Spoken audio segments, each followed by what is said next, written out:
बड़ी कंपनी का ऑफर ठुकराने के बाद सुरेश के ढाबे की चर्चा और भी बढ़ गई। लोगों को जब पता चला कि सुरेश ने शुद्धता और अपने उसूलों के लिए लाखों रुपए ठुकरा दिए हैं, तो उसके प्रति लोगों का सम्मान दोगुना हो गया। अब शहर के बड़े बड़े लोग भी वहां आने लगे थे। सुरेश ने महसूस किया कि अब उसे अपने काम में थोड़ा विस्तार करना चाहिए, लेकिन अपनी जड़ों को छोड़े बिना। शांति, अब भीड़ बहुत बढ़ गई है। लोग दूर दूर से आते हैं और कई बार उन्हें बैठने की जगह भी नहीं मिलती। मैं सोच रहा हूँ कि हम इस खाली पड़ी जमीन पर कुछ और झोपड़ियाँ डालें और खाना बनाने के लिए 2 और चूल्हे बढ़ा लें। जी, विचार तो नेक है और मैंने सुना है कि आजकल सोलर चूल्हे भी आते हैं।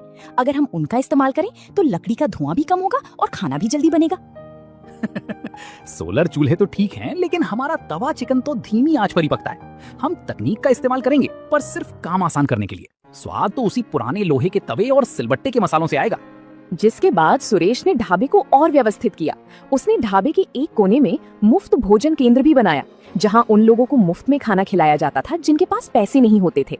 सुरेश का ढाबा अब सिर्फ एक दुकान नहीं, बल्कि कमलपुर की शान बन गया था। वक्त गुजरता गया और सुरेश की गरीबी अब गुजरे जमाने की बात हो गई थी। सुरेश ने अपने खेतों को फिर से उपजाऊ बनाया और वहां ऑर्गेनिक सब्जियां और मसाले उगाना शुरू किया, ताकि उसके ढाबे में इस्तेमाल होने वाली हर चीज पूरी तरह शुद्ध हो। एक दिन गांव में एक बड़ा उत्सव था और जिले के कलेक्टर साहब वहां मुख्य अतिथि बनकर आए। उन्होंने सुरेश की संघर्ष की कहानी सुनी थी और वे खुद उसके ढाबे पर पहुंचे। सुरेश जी, मैंने शहर के बड़े बड़े होटलों में खाना खाया है, लेकिन इस तवा चिकन में जो मिट्टी की सोंधी खुशबू और मसालों का संतुलन है, वो और कहीं नहीं मिला। आपने ये सब कैसे किया? साहब, मैंने बस अपनी गरीबी को अपनी कमजोरी नहीं, बल्कि अपनी ताकत बनाया। मेरी पत्नी शांति के हाथ के मसाले और मेरी मेहनत, बस यही मेरा राज है। मैंने कभी स्वाद से समझौता नहीं किया और कभी अपनी जड़ों को नहीं भुलाया।